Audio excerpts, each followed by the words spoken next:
Thank you for being here tonight. My name is Rachel Stuckey. I am the gallery director at Women in Their Work, and this is the third panel in our series of conversations for Red Dot. This is the 25th anniversary year of Red Dot, and this year the format is a little different than in the past. We're doing an online art sale, an experience auction, and this series of conversations with artists and collectors. So I'm glad you could tune in.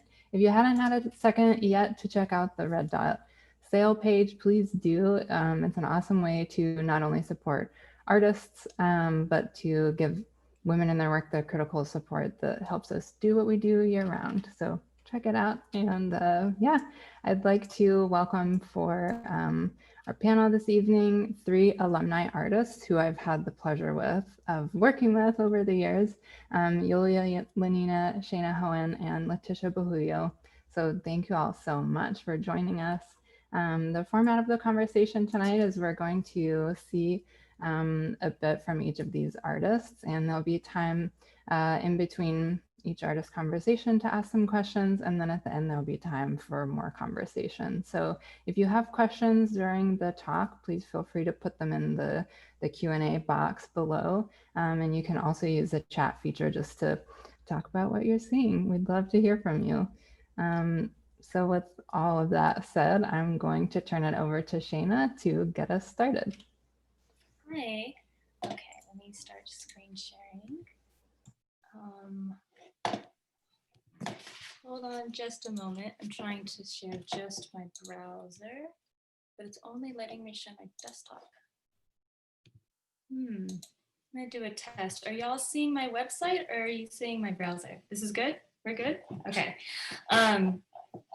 And so my name is Shana Hoehn. I had a show at Women in Their Work a little over a year ago.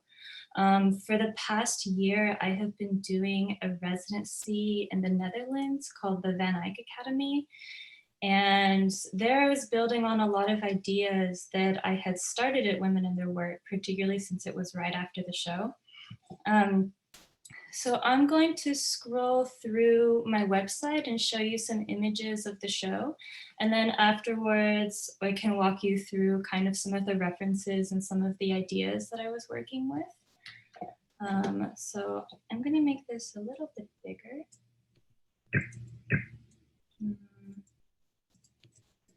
Doesn't want to get bigger now. So this is in order of how you would experience the exhibition. So you turned the corner and this is what you would encounter first. It's called 400 Years of Digestion, Serpent Swallow Ship. So I was living in Houston at the time when I was selected for the exhibition. And I was working at a maker space where I was able to 3D print these forms and cast them in bronze and aluminum myself. And so it was really great. It was the first time that I was working with these materials, and I got a lot of experience welding and like doing things with my hands, which was actually pretty new for me because I had been doing video for about 5 years before that. So a lot of the work I was making, some like digital animation, a lot of these were able to manifest themselves physically for the first time at Women in Their Work. So these are made through a combination of both things made on the computer and also some hand modeling. And the main source for these for this show, I was looking at 2 objects in particular. One of them are hood ornaments that are prevalent in American cars from the 1930s through 50s. Actually, these are some of the originals that you can see. This is the Cadillac Goddess, and this is the Pontiac Chief. And I was also looking at ship figureheads. So both of these objects, I felt they really captured like American anxieties and ambitions, particularly anxieties around race and gender, but also, ambitions such as European conquest, manifest destiny, even the Cold War were really captured in these objects. So I was using some of these things that were in both, from 15th century to really now in pop culture, such as the mermaid, the clipper ship, and the woman jet plane. And then I enlarged and distorted these like historical figures in a way in which they kind of gained some sort of agency that I was calling a haunting, but they also were kind of a group of femmes like coming together like a girl pack. And they also were in some way in conversation with the historic modernist sculpture, this one in particular. It's called Greater Siren, Ate a Bird in Space, Plymouth Stitched in a Caul. And so a lot of these things, I'm like imagining these linear femme forms, like outside of the conversation of, or at least I wanted to kind of like taunt or poke fun a little bit of this really phallic modern sculpture that's looking at these like tall vertical or thin forms like through the lens of the male identity. And so I'm like kind of cannibalizing some of these forms and stitching them and thinking a lot about how these symbols can operate in a way that was really different from their intended purpose. Like, how do you take these really kind of horrendous or oppressive symbols and mutate them or disarm them and create something really that's just livable? And that's something that I was really struggling with and have been thinking about, like how do you work with these forms that, they're women's bodies, but they're also symbols of genocide at the same time, amongst like one of them. So yeah, the content was really, really loaded for me, and I had to kind of collect a lot of images, parse them out, like really, really think about like what they mean and how to really change that, or yeah, thinking about different ways in which the symbols could operate based on orientations or mutations. This one is a woman jet plane that's spiraling down into this concrete pedestal, that's also creating this other figure at the top that's kind of like a Giacometti figure. So it's confronting the viewer in this very stagnant way, yet also spiraling down into this modernist pedestal or into the earth. And so a lot of these are still distorted hood ornaments that you can see at the top, and then also the reclining nude in like classical art history paintings. These, let me get a better photo. Can scroll through. This is how the installation looked.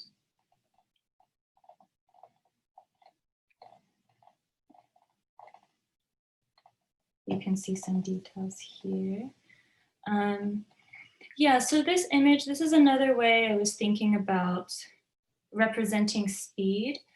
So a lot of them are very elongated, stretched, like femme forms becoming almost weapon-like as they were in these hood ornaments. But in these, I was kind of crunching them. So I was wondering what the figure would look like if it didn't have to like perform speed.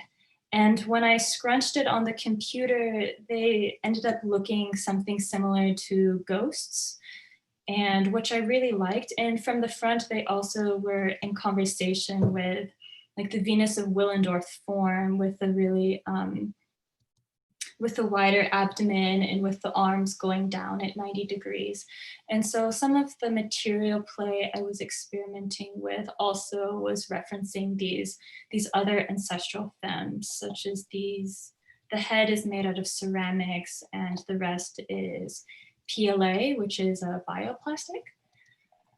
And so I want to go into, I'm gonna stop sharing. Okay, and I want to go into some of these references that I was talking about.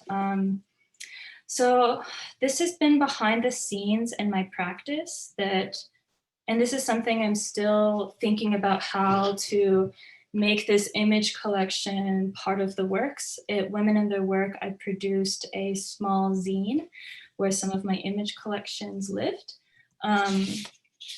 But yeah, so these are some of the things I'm referring to. So ship figureheads, this is an image of a witch on the boat Cuddy Stark. And of course it's in like Grecian dress. This is also kind of similar. This is depicting Manifest Destiny with goddess Columbia.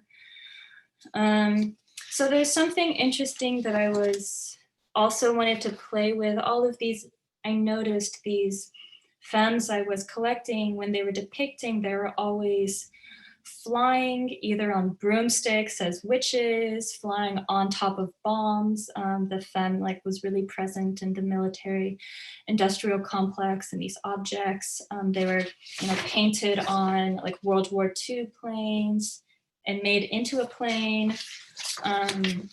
A lot of these bomber jets like went back to like historic forms of like women oppression and used them as advertisements of like American fighting energy. And this is a woman becoming a jet plane. And then this is the last one of these, it's called Plymouth. This brand doesn't exist anymore, but it used to be a brand in, I think it ended maybe in the 60s, but it features clipper ships turning into other vehicles of industrial progress. The clipper ship becomes a train, it becomes a plane, and it becomes a spaceship in the 50s. And so I've been collecting some of these objects too. And sometimes I work with them as found objects. So this is a Cadillac goddess. You can see that it almost disappears from the side.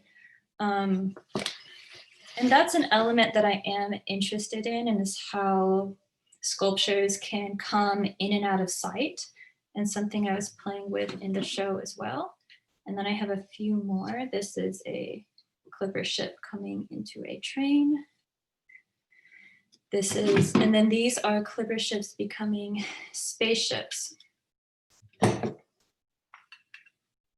can kind of see the spaceship. So these were these last two were made in the 50s. And so there's something I'm still working on after the show, is figuring out how to use these or disarm them. Some of the ways I'm thinking about a lot is orientation. Like I was in a show, for example, like what does it mean to put these two facing each other so they're colliding or possibly crashing, or they can't perform, you know, the same symbolic function that they were made to perform. And so what I've been doing for the past year at the Van Eyck is really thinking about how to really have these symbols perform in an entirely new way. So instead of an image collection, I've actually been writing personal essays and incorporating these images into narrative. And so that's been kind of a fun way to work with images in a way that the images never even appear. But they're so ingrained in our subconscious that, you know, I really don't have to show them to be able to talk about them. And so I've written a lot actually, and I'm going to start making videos again. And I want to experiment with these becoming scripts in the video work. And for Women in Their Work, I donated a screen print. So another strategy I've been experimenting with when I was at a residency, this is a version except this one is on canvas. So I donated a similar one, this, you see, to women in their work. And so what you see here is you see two theaters that are colliding into each other. So I also collect a lot of manifestations of madness, you can say, circular architecture, which has been used as a feminist symbol from Hilma F. Klimt's paintings to Louis Bourgeois sculptures, but also you see them in a lot of horror films, film noirs, also been used to like represent women going mad, or some sort of like hiding. And so in here, this is a real theater. And then in the other image, it is an anatomical theater. And so these circular architectures, I'm burning the negative. So the image is broken and distorted, and then I'm exposing them and making screen prints. And these two are, so this is another example of some of them.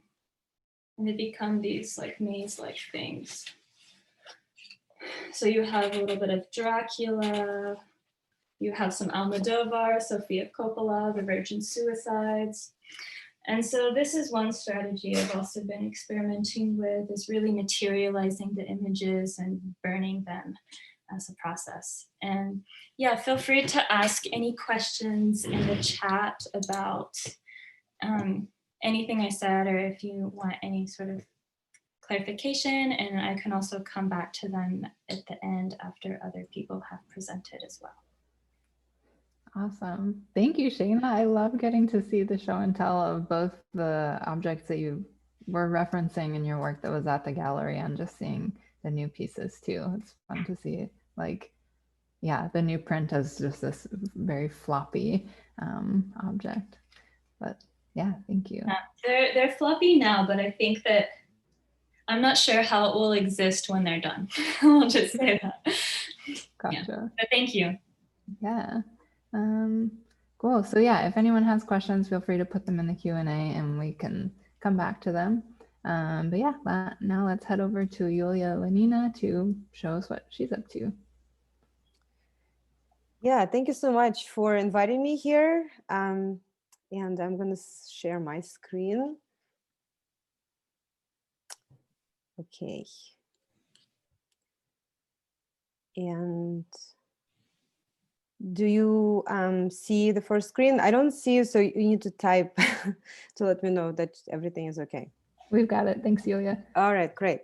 So I'm a multimedia artist, and I like to tell stories, and I use different methods. I make installations where I create them either with the objects or with projections. I also make animatronic sculptures that do all sorts of things. They dance, they perform, they play instruments. And I collaborate. In fact, I collaborate a lot with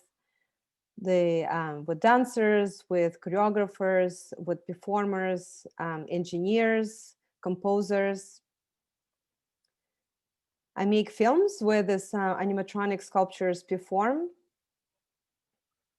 And I create animations. And sometimes I paint myself into the animations.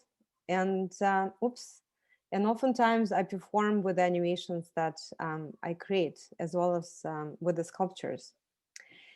And so Women in the Work show I had in 2013. It was shortly after I moved to Austin from New York City. And in fact, Women in the Work was the first gallery that I visited in Austin, and was the first gallery I had a show in. So very special place. And I basically had a little bit of everything in the show. I had my paintings, I had my animatronic sculptures, and I created videos for the show, and I had a film. And so it was really exciting to be introduced to Austin art scene this way, and to get to know everybody. And I've been a big fan since then. So my work has developed since then. My animations became more of installations. This is from a show I did at Grey Duck in May.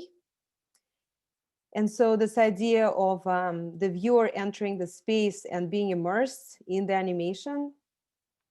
And I'll show you a small clip from the performance so you can see how the animation interacts with the performance.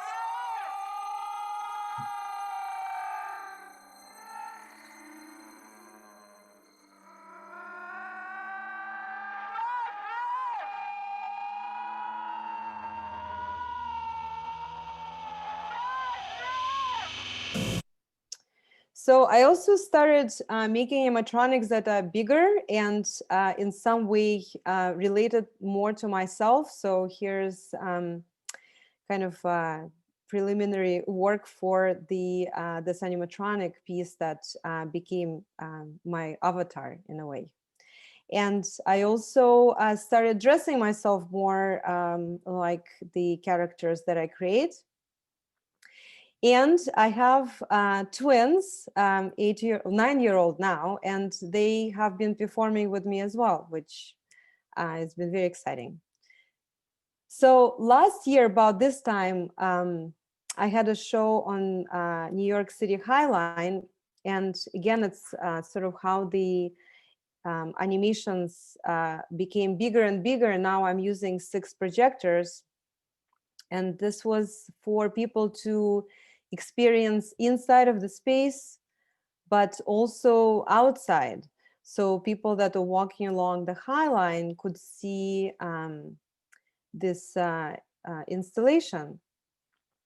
And since we've been in COVID and a lockdown, I started thinking of how to present this immersive experiences, but from the comfort of our home. And so that was my first sort of experience with the web VR, which you can see. So here's the link where you can get the whole experience with the sound as well.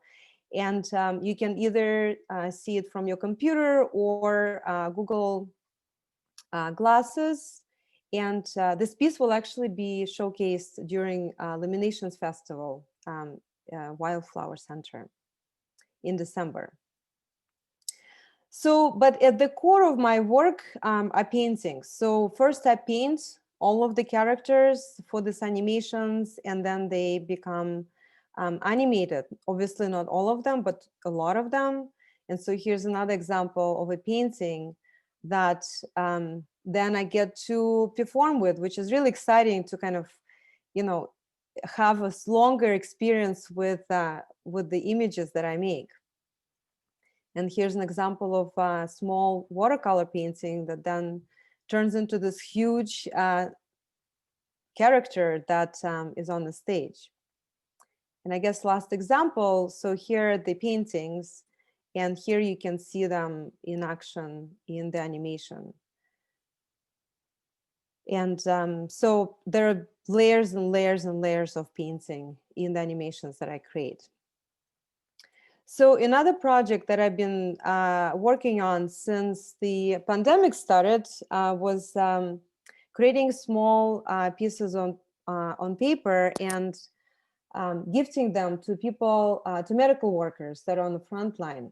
And so I actually have a few pieces left. So if you know anyone who is a doctor, a nurse, or basically anyone who works in the medical field and works with COVID patients, please let me know, or you can send them to this link and they can see the paintings that are left. And if they like any of them, I would be happy to send them framed pieces into their houses. It's my way of saying thank you to them. So one other piece that I've been working on is an animation that is almost done. I got a little kitten, a black kitten, so that became my new main character. And so now that we are all sitting at home, I've been confusing my cat with this animation that I've been making where this cat is in it. I just had this piece and I just thought that you you would enjoy it. Perhaps here she's looking for herself. So yeah, so she became sort of the star of this animation. And the piece that I donated for the Red Dot is this one. So it's also painting, and it's called Cigarette Break. I personally quit smoking a number of years ago, but there's this desire to have a break from all the stuff that's happening right now. And that's kind of my way of expressing that desire for a break that we never get to have. So that's my presentation. Thank you, Yuliya. It was exciting to see that you've been gifting works to medical workers. That was awesome to learn about. Also, I'm thrilled to check out your VR piece. Absolutely. Yeah. So yeah, if you have any questions or for later, be happy to answer them. Yeah, good thinking on those. Awesome. Cool. All right, Leticia, let's pass it over to you. To unmute, that kind of helps a little bit, right? And thank you for sharing the story about Yuliya, about the sharing of the work. That's beautiful. And I do hope that you find homes for those last pieces. And that's great. Sharing screen.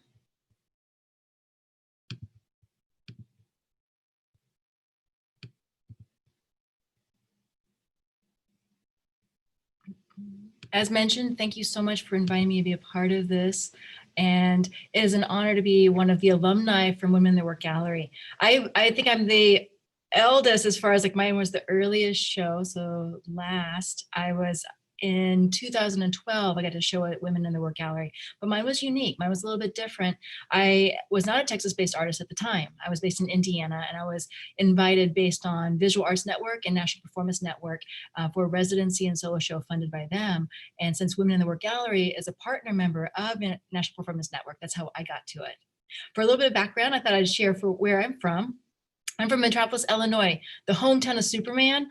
Tiny little town, poorly named, 7,000 people in the middle of nowhere, but they're the only metropolis on the map, and so they even have a statue. But now I'm based in Texas, and so now I'm in Corpus Christi, Texas, and that's where I'm contacting you from. So I am in that little pink circle. That's where I'm like sitting right now in my office, and I live at that yellow circle, not too far away, so I like to be able to be close to where I work. And this is what I made in 2012. This was the 4th CD sculpture I had ever done. I started doing these in 2009. And for Women in the Work Gallery, I designed this based on that curved wall when you walked in the front door. And so I designed 2 curved walls, and it was titled Event Horizon, the Edge of a Black Hole. And this was the first sculpture that included 2 theremin. And so there were 2 theremin behind the walls where people could interact with the sculptures. They couldn't see each other. They had to communicate through the black holes, through all of these memories of the CDs being woven together. So I thought I'd share a little bit. When I did this piece, I worked with some musicians in Austin, and they performed during the opening.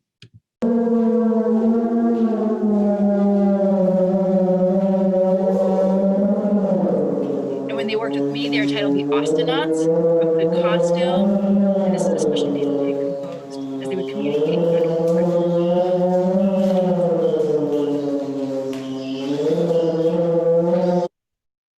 I haven't stopped doing CD sculptures. I do other works too. I'm a sculptor and an object maker, but my works range from miniature to architectural. And this is a piece I just finished in January, this last January 2020. It's in Houston. It's the downtown Market Square Park. And so it's a 50-foot ceiling piece of CDs. So they've turned into sometimes mosaic flats where you can, almost like Sistine Chapel, you have to look up to be able to see it. And so from the road, you can't see it at all. When you're driving around downtown, you don't even realize. So it's not until you come out of your car and you're in the park, walking your dog, going for a walk. And then when you're underneath the space, it's sort of like a disco ball as the lights shimmer and cover you. The hardest part of the sculpture though was the scariest part, that fan. I was terrified someone was gonna turn on the fan while I was like installing those parts, those panels. Fortunately, nobody did. I didn't get decapitated, but that piece is up and still up right now. And this is an installation of CDs I literally just finished 72 hours ago up in University of Dallas. And so that was a great experience. Everybody was masked, super socially distanced. And these same two theremin that were in the Women in the Work Gallery in 2012 are in this piece, but instead of being hidden, they're side by side, 6 feet apart.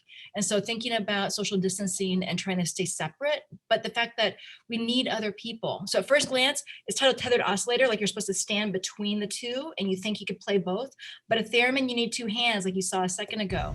And so in this case, you think you can be by yourself, but you can't. You need somebody else to really play. And so ideally there'd be a buddy with you and you can communicate, and the sound comes back out both horns and hits you in that same space.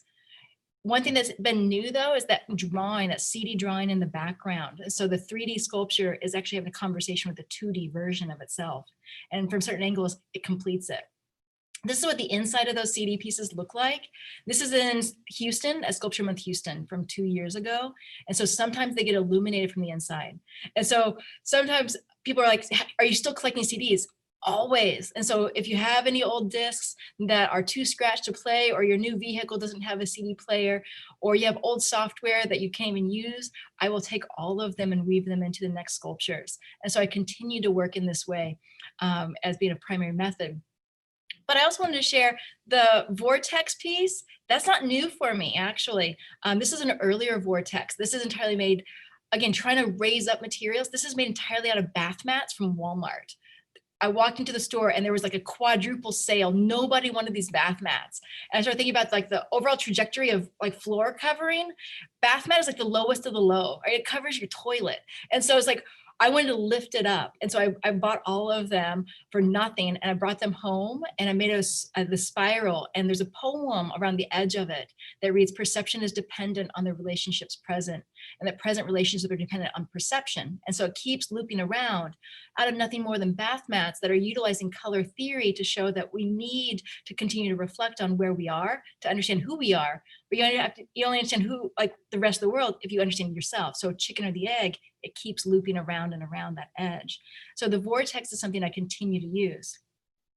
Something else that I continue to use, so I wanted to lead up and explain the piece that's at Red Dot, at Women in the Work that I donated. It's artificial grass. Artificial grass is not new to my artwork. This is a piece from 2016 up in Grand Rapids, Michigan. And so the ground is all artificial grass. The pink is a fiberglass. It's a pink resin. And so you turn bodily pink. It's like rose-colored glasses when you're inside the sculpture. And I keep all of my materials off and I'll reuse them. And so some of this artificial grass has been shown up again and again. And other people donate artificial grass. I'm always collecting more. And so this is Tighten Your Belt. It's a cast iron railroad house, like a HO size house, made into cast iron with a styrofoam dress form that's based on a ziggurat, but then it has astroturf on top and bottom, trying to create like the perfect house, the perfect yard, the perfect kitchen.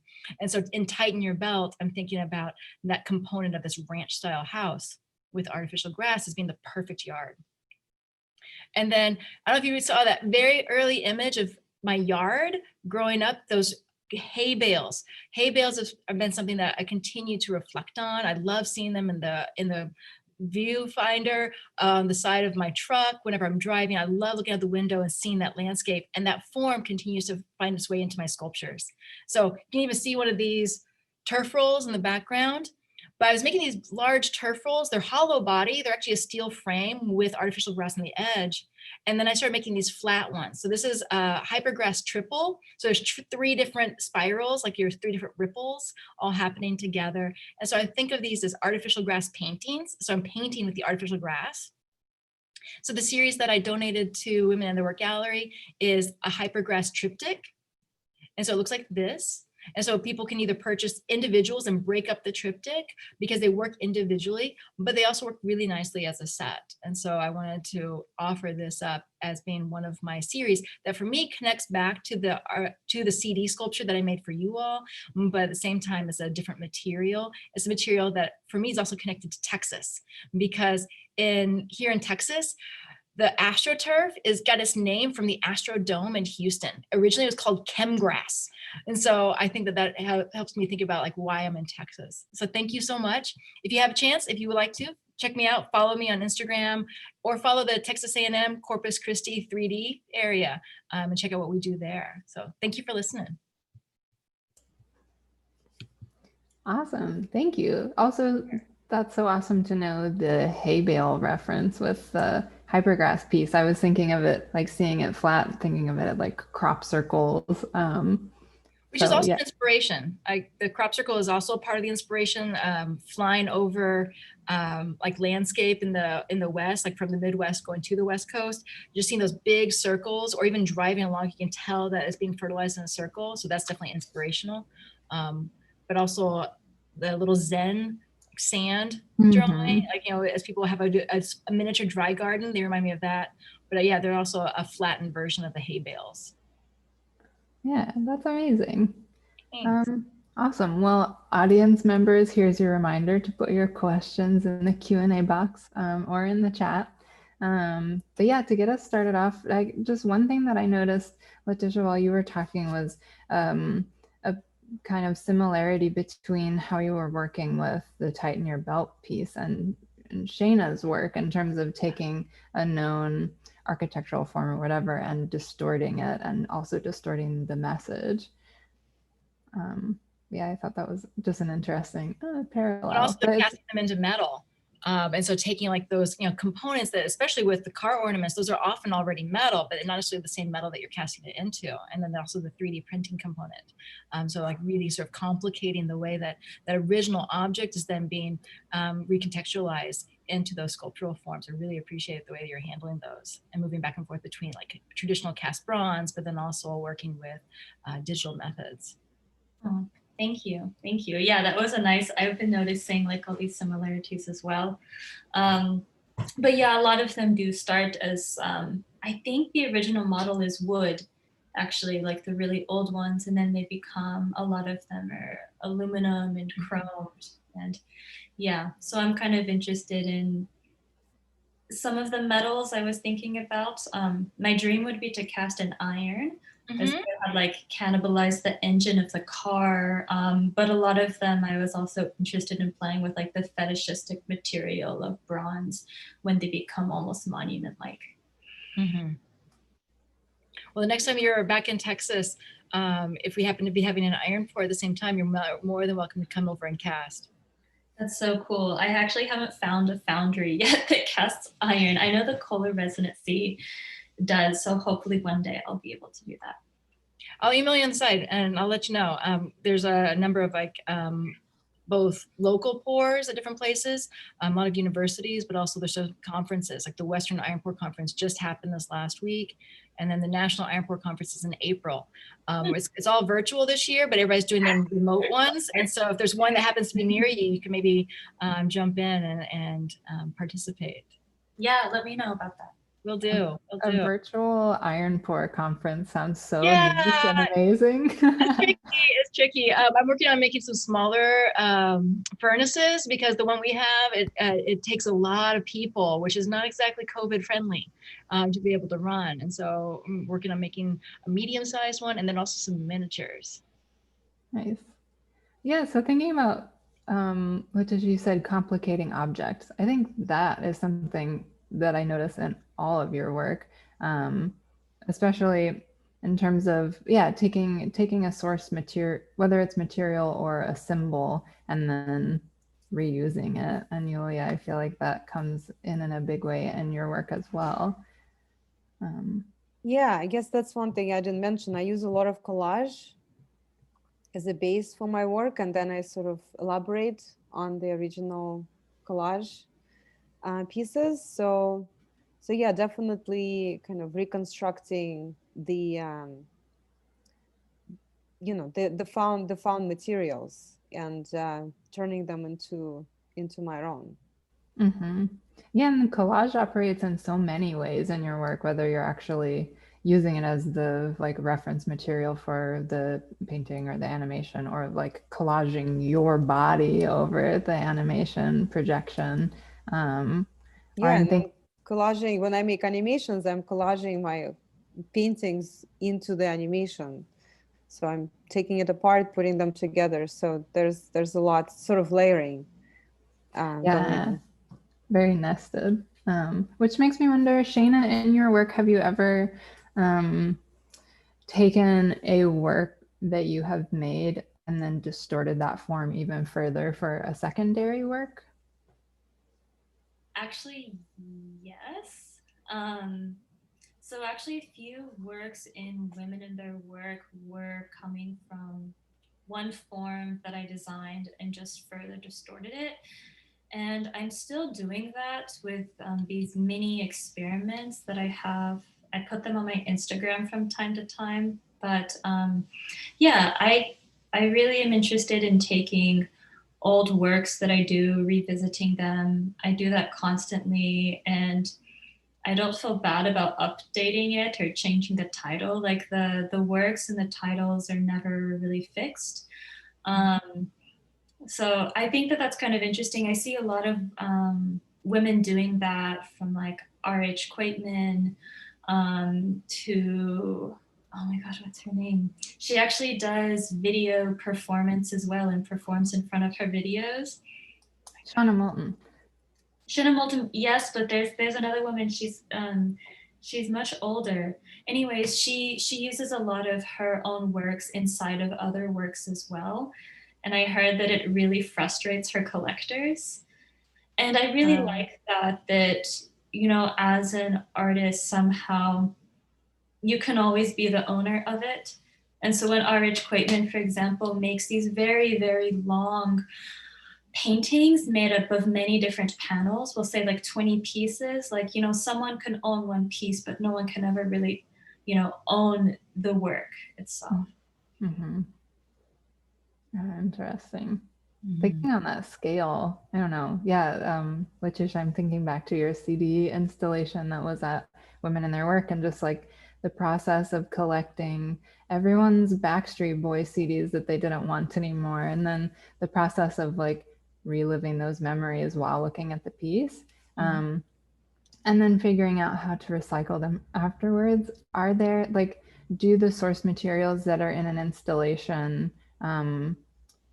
crop up in your next piece, or do you tend to collect locally where you're installing the work? Both, actually. And so I'm always adding more to them, because in any one of those installations, I'll break thousands of discs in the process of making it. But I keep all of the broken ones, and I make small sculptures out of those, because I feel that those, they still have a memory. It's just that we might not be able to access it anymore because it's just like a little fragment. So you just have like a little sliver, but I keep all of those slivers and I collage those into small little fragment sculptures. Or into mosaics. And so I have bins and bins of broken ones that turn into other artworks. But then I also have running collection, and all of the ones from like Women in the Work Gallery. I'll come across ones that I recognize from past shows. I was given that CD, like I recognized donations as I put in the next one. So when I was doing this piece at University of Dallas, I came across strands that date back to the very first installation in Indianapolis in 2009, because I recognized the donation. That's amazing. And so, and plus I recognize the change as far as the way that I used to tie the CDs together has changed over time too. But I also welcome, as my volunteers work, back to this like complicating, like how is that, like who has ownership over it. Like at Women in the Work Gallery, one of the volunteers was working on drilling the CDs, and I would just always just hold them firm around a spindle, and I would drill around my jig, and they just like the most clever idea. They're like, I just take a bobby pin, and they would just put a little pin or a little nail in one hole. So they drill a hole, put a pin in, and then they drill the other three so they wouldn't move. I'm like, that's brilliant. And I've been, you know, so as people invent other ways, it's sort of like MacGyver-like, where I continue to add in other people's voices and skill sets. So it's a collective consciousness, both in the CD donations, but also in the way that the awkward sock is woven. I always feel like it's weaving like the biggest, most awkward sock or scarf to build those. It's really great how you're using, you know, the discarded material and you know, there's like so much beauty in the CDs and the way they reflect the light. And you know, people don't really think of all that, right? It's just like useless object now can't play. And I related because I use, especially when I was making animatronics, I was found, you know, broken dolls. And then all of a sudden I started having kids from Brooklyn neighborhood just bringing their stuff to me that they don't want to play with anymore. And it's such a nice way to sort of repurpose things that usually would just go into trash and make something interesting and beautiful out of them. Mhm. Well, and I find that people also, once they find that there's somebody who can take it, people remember. And so I'll show up in my office or in my mailbox, there'll be more to show up. Past museums will continue to collect, and they'll come up in different places. But same with artificial grass. If somebody's putting in turf and they have leftover grass, like they were redoing a field or something, I'll get a call out to see if I want that. And my favorite price is free when it comes to material use. But the CD was an accident. I was making a sculpture out of plastic, and somebody brought me a box of CDs because they were like, nobody will recycle these. Will you take them too?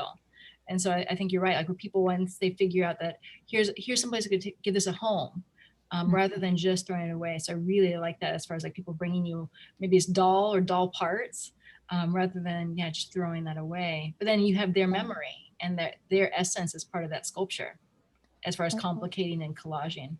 I feel like in terms of thinking of having a repository for the thing, and I guess to put it crassly, trash, I'm like, oh, Shana, I've heard from you, like, especially from Ruslana being your collaborator, like just finding images of women's bodies being manipulated into the form of objects, and that of being like something which might feel like an icky, complicated image to look at now, but has this new purpose when I look at it or when someone else looks at it. Is like, this is content that Shana could use and repurpose.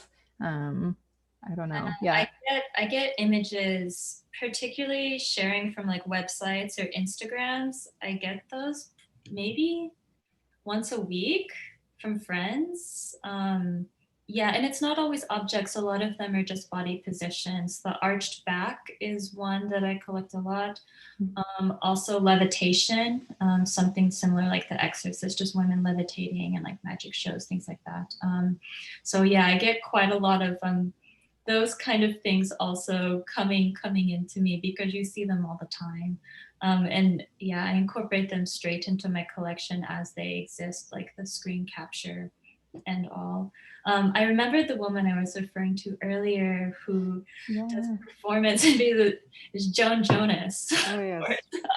Who performs a lot of times her children also, or children, they're probably not hers, perform in front of these video projections as well. Gotcha. Yeah, and another artist who's working in that territory, which Chris mentioned in the Q&A, is Kathy Rose, who performed at Women in Their Work years ago. So yeah, it's an exciting lineage. How do we access the Q&A is different than the chat. Mm-hmm. Oh, okay.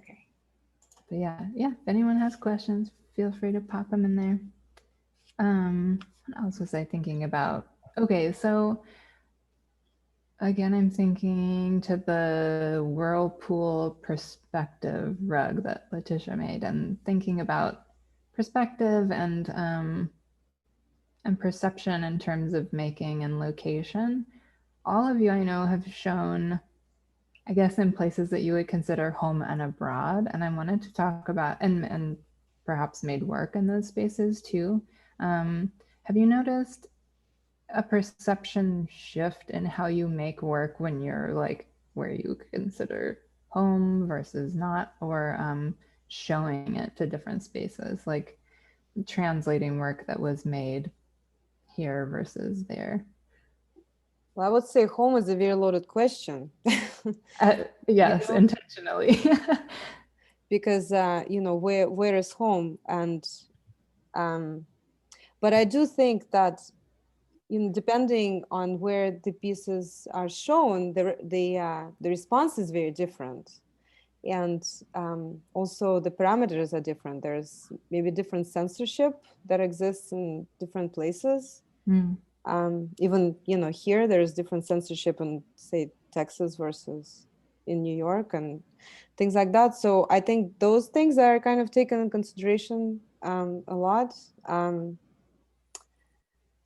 But yeah, I mean, ironically, I haven't really had a solo show in Russia. That's where I'm originally from in Moscow. So I've shown there, but I haven't, so I don't, it's not that I consider that particular place home, but that's where I spent the forming years. But I do think that, depending on the place, different things sort of enter the work. So there's just, being more in nature, there's just more sort of greenery that enters the work. Maybe the work gets bigger if you have space, things like that for me. But yeah, I don't know. Other people, I'm sure, have other ideas. Well, yeah, it is something I was thinking about. I am revisiting a video I made maybe 2 years ago that's about the local folklore in my hometown in Texarkana. And so this is a Bigfoot monster. And it's also looking a bit about a lot of cult leaders who are in the same woods as these monsters. And so it's a really conservative environment. I showed a version of this video a few years ago, just like guerrilla style. No one saw it. But I've been making a lot more work this past year about my upbringing and girlhood psyche, which really involves a lot of like this really hyper like conservative environment. And the works that I'm making there, they're very sexual, they're kind of dark, and I don't think there would be a venue or that it would be possible to even show work in that area, the work, even though it directly comes from that area and that I'm making it in that area. I'm gonna go do another shoot next week when I go to vote. But yeah, I don't think that there's an audience. If there is an audience, I think that it would have to be shown in like private spaces, maybe in like an artist lecture at a university. But yeah, it definitely couldn't be in a public setting because of its content. And yeah, the audience, I'm not really sure. It would be really interesting to have a conversation like that, maybe, yeah, within some sort of a university class on film or something about, I don't know, there's probably not a class about like Texarkana folklore history. But yeah, I'm not sure, but I'm interested in this question, like for myself, but I'm not sure. If you don't mind me screen sharing real quick to share a visual. Yeah, go ahead. This is a couple of years ago, I did an installation. Can you see that? See if I make it. Is it filling the screen too much? This is at Baku, Azerbaijan. It's at the From Waste to Art Museum. And I was asked to do a CD sculpture there. So I couldn't change material because that's why they wanted me to go and create this, was because it's the From Waste to Art Museum. So I brought CDs and DVDs with me from the US, and then they collected as well. So there was Azerbaijani, Turkish, Russian CDs all combined together, and then mine too. And so, but a change though was the shape of it. And so I've never made this shape anywhere else, but in response to the Caspian Sea, I made basically the bow of one of the ships. So thinking of the tankers as they move merchandise back and forth, oil tankers, and how that's reflected on the economies that that movement connects. And so I was thinking about the ship and the different views from both the inside and the outside of it. And then in this really beautiful space, I guess, as far as like this respect and the recognition of the architecture itself. And so keeping the symmetry of the architecture, while at the same time thinking about the ship either coming up out of the water or is it going down into the water. And so as far as how GDP of different nations reflect that up and down movement. And so we can't quite tell if this boat is sinking or rising in those waves. And so that was my response to the location. So seeing like early on where the gallery spaces or what these spaces were going to be that we installed in, and then also trying to think about the locale and what the environment was like. And so I designed that for them. So it's displaced, and that is not my usual location for installing, obviously, but trying to take into consideration what their context is for building. So I loved working there, and it was a wonderful residency to get to experience. Yeah, that's interesting to take the given materials, a CD. How do you translate it to a new space? Mm-hmm. Awesome. Yeah, and now I think, now that we're all at home, right? That's in some way, I'm sure, brings, its own challenges, but also definitely influences the work, right? Yeah. And I mean, in some way, what I was showing kind of, instead of the installation that was supposed to be in a public space where a lot of people can come and experience, how to now create work that can be engaging, but would not require, for now, say, getting together with people, and also trying to reimagine performances this way. And I guess one last thing with the home, I was thinking how, when I think of home now, right, I think of my children. And so I kind of brought that into my work, because we're always together. So you just bring your life, or I bring it into the pieces themselves, and the sort of kind of extension of the home into the work. Yeah, it definitely is. And I don't know, the like meta piece of the kitten watching itself in the work. I just I mean, this is not exactly, my art piece, but I just thought it was so precious.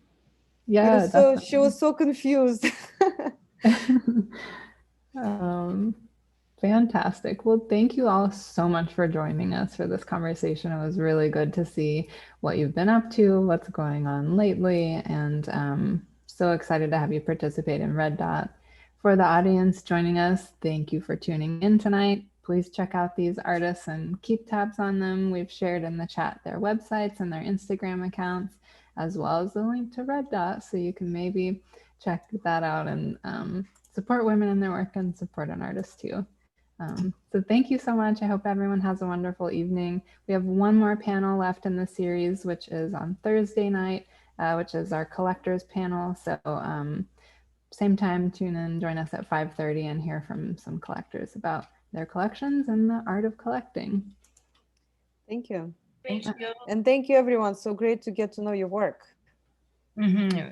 I feel so connected to women that work even more so because we've all shared that space. Obviously, they're in a new space now. And so I hope everybody can support women in their work in many ways. And so thank you for everything that you all do.